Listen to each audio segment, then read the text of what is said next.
January 30th, 2019. Mount Horeb, Wisconsin, minus 35 degrees Fahrenheit. Milwaukee wind chill, minus 53. At that temperature, exposed skin freezes in 10 minutes. By morning, 3 men were found dead from hypothermia in Milwaukee County. One under a bridge, another in a car. But 3 feet from a frozen fire hydrant on 16th and Vliet, behind a dumpster, inside what looked like a pile of trash, a woman in her mid-40s slept warm. Her core temperature was normal. Her feet weren't numb. She hadn't shivered in 4 hours. To the college students who walked past her that week and called her setup stupid on their podcast, it looked like insanity. To the shelter worker who saw her refuse a bed, it looked like self-destruction. To the police officer who checked on her twice that night, it looked like a woman who'd given up. But what none of them understood was that this woman had spent 9 winters reverse engineering 10,000 years of human thermal survival, using nothing but trash and trial and error. She didn't have a degree in physics. She'd never heard the term thermal mass or radiant barrier. But she had solved the central equation that humanity has been working on since the Ice Age. How do you heat a body when you cannot heat a space? Her name was Anna Lee Lackso. And that night, while men froze to death in sleeping bags and cars, she was doing something that looked primitive, but was actually the most elegant piece of engineering on that block. This is what the physics textbooks would confirm, if anyone had bothered to check. The first mistake people make when they think about surviving extreme cold is assuming you need a heat source. They imagine fire, candles, portable heaters, something generating BTUs. There's a viral internet trick that circulates every winter. Place 4 tea candles under an upside-down terracotta flower pot, and supposedly it heats a room. The physics seems plausible. 4 tea lights produce about 140 watts of heat, roughly the output of an old incandescent bulb. But here's what the YouTube videos don't tell you. That heat dissipates into thousands of liters of air. The candles consume oxygen in an enclosed space. Carbon monoxide builds up. By morning, you're not cold anymore. You're dead. Anna tried the candle trick her first winter on the streets. She set it up in a 2003 Buick LeSabre that someone had abandoned near the Menomonee River. The car still smelled like cigarettes and vomit. She arranged the candles on the dashboard, cracked the window an inch for ventilation, and climbed into the back seat with 2 blankets she'd gotten from a church.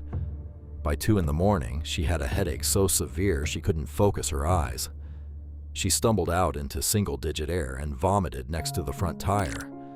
That was her first lesson in thermodynamics, though she wouldn't have called it that. The question she asked herself, shivering in that parking lot, was simple. Why? Why didn't it work?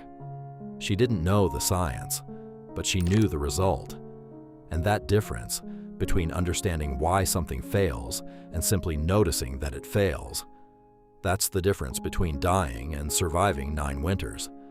The real problem isn't generating heat. The human body already does that. At rest, your metabolism produces roughly 80 watts, about the same as a medium brightness light bulb. 80 watts, running 24 hours a day, every day, for free. The problem is where that heat goes. A typical room contains thousands upon thousands of liters of air.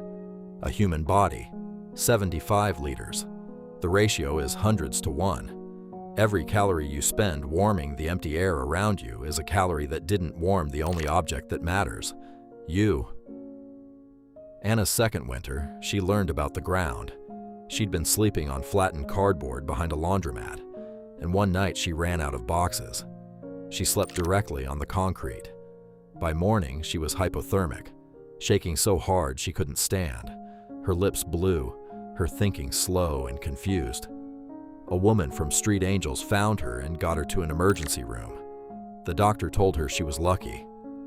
Anna didn't feel lucky, but she noticed something.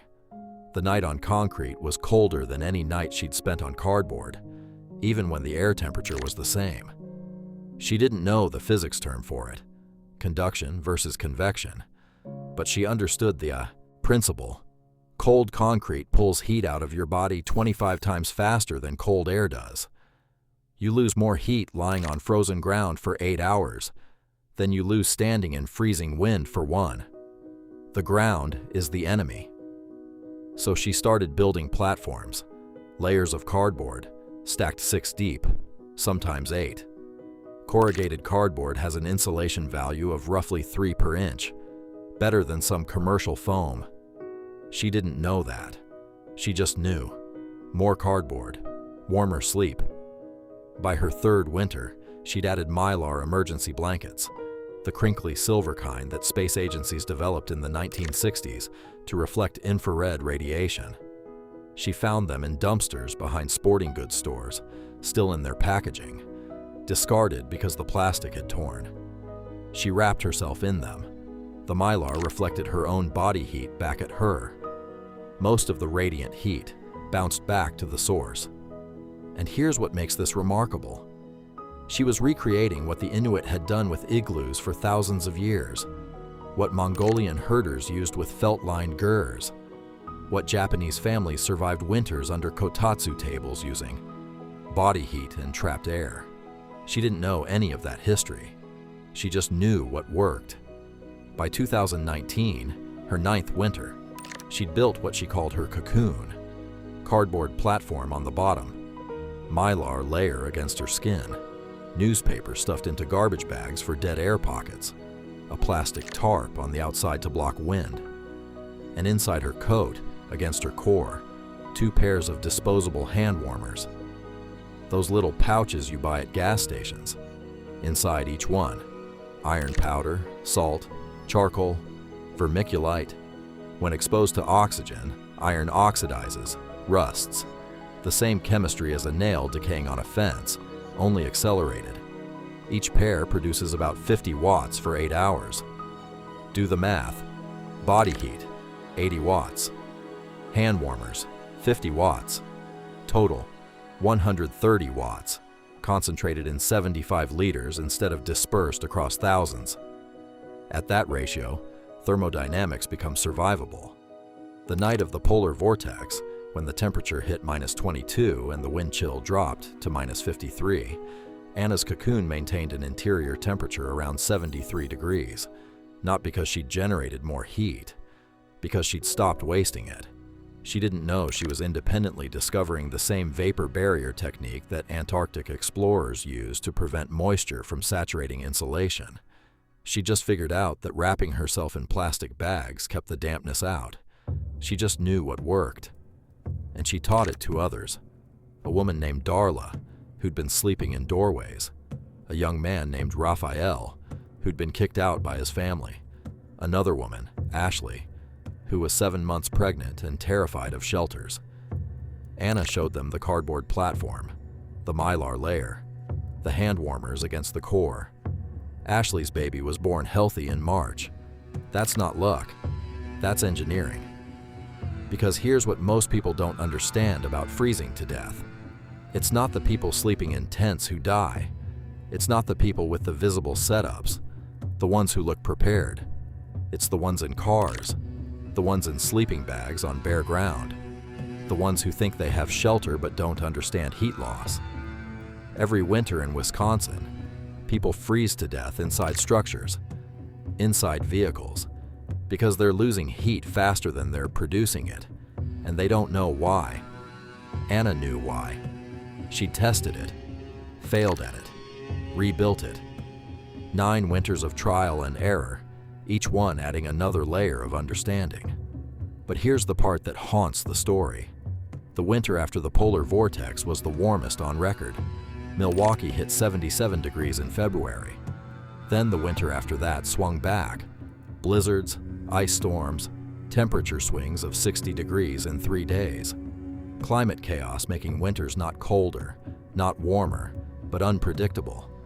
The techniques that saved you last year might not work this year. Anna eventually got housing through a program in 2022. She kept a piece of paper taped to her kitchen wall. 3 sentences, written in Sharpie. You do not heat a space, you heat a body. But some bodies shouldn't have to heat themselves. The question was never whether she was smart enough to survive. The question is why we built a world where she had to be an engineer just to sleep through the night, where 9 years of cold teaches you thermodynamics that most college graduates couldn't explain, where the difference between life and death is knowledge that nobody bothers to share because they're too busy calling you stupid. Those college students who made fun of her setup on their podcast. They were walking to a dorm room heated to 72 degrees. The shelter worker who thought she was self-destructive, working in a building with central heating. The cop who checked on her, sitting in a squad car with the engine running. None of them had to understand heat loss. They didn't have to calculate BTUs or learn about conduction. They could afford to be ignorant. Anna couldn't. So the next time you walk past someone on the street and think their survival looks stupid, ask yourself, are you seeing failure? Or are you seeing engineering that's so far above your understanding you can't recognize it? Are you seeing someone who's given up? Or someone who's solved a problem you've never had to face? Because Anna Lee Lackso spent 9 Wisconsin winters becoming an expert in something most people never think about. She did it without a lab, without equipment, without a single person telling her she was brilliant. She did it because the alternative was freezing to death. And that night in January 2019, when Milwaukee hit its coldest temperature in recorded history, when 3 men died within miles of where she slept, she was warm, not lucky. Warm. There's a difference.